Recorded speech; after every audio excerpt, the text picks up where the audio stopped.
చూసినా విజయాలు సాధిస్తున్నాం.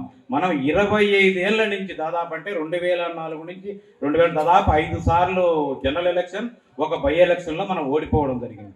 ఇది ఓడిపోవడం జరుగుతూ ఉంటే ఎందుకు ఇంత కార్యకర్తల్లో ఇలా ఉంది అంటే ప్రతి ఒక్కరూ పోరాడుతున్నాం, ఎందుకు ఓడిపోతున్నాం అనేది ఒక ప్రశ్నగా తయారవుతా ఉంది.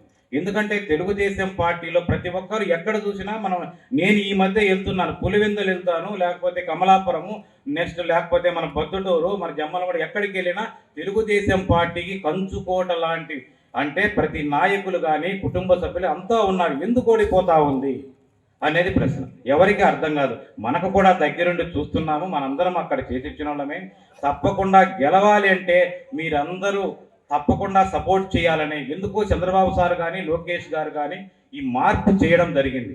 అంటే తెలుగుదేశం పార్టీ అధిష్టాన నిర్ణయము ఏమి చెప్పితే అది చేసేదానికి నేను సిద్ధంగా ఉన్నాను. ఇప్పుడు పార్టీలు ముఖ్యము కానీ వ్యక్తులు ముఖ్యము కాదు. పార్టీలు సూర్యనారాయణ రెడ్డి ఉండొచ్చు, రామచంద్రారెడ్డి రెడ్డి ఉండొచ్చు, వీళ్ళు ఎవరైనా ఉండొచ్చు. అంటే పార్టీకి అల్టిమేట్ పార్టీ ఇంకా మిగతా 2 పథకాలు ఉన్నాయి. అవి కూడా ఖచ్చితంగా తొందరలోనే చేయడం జరుగుతుందని అందరికీ తెలియజేస్తున్నారు.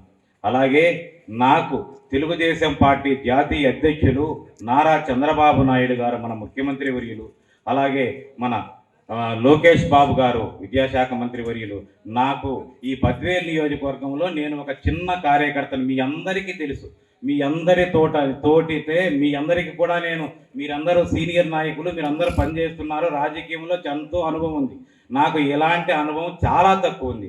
మీ అందరూ కూడా నాకు ముందుండి మీరందరూ తప్పకుండా మీరు రాజకీయ ఓనమాలు ఈరోజే దిద్దుకొని మీ అందరి ఆశీర్వచనాలతో నేను ముందుకు సాగుతాను, మీ అందరి ఆశీర్వచనాలు ఉంటే.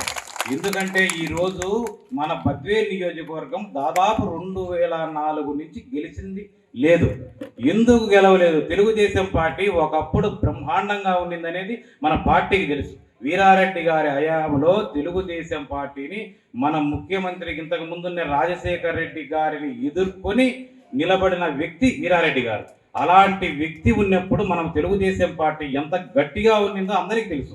ప్రతి ఒక్కరూ తప్పనిసరిగా యూట్యూబ్లోకి వెళ్ళి కడప వార్తను లైక్ చేయండి, సబ్స్క్రైబ్ చేయండి. ఇట్లు మీ జి రమణయ్య, ఎడిటర్, కడప వార్త.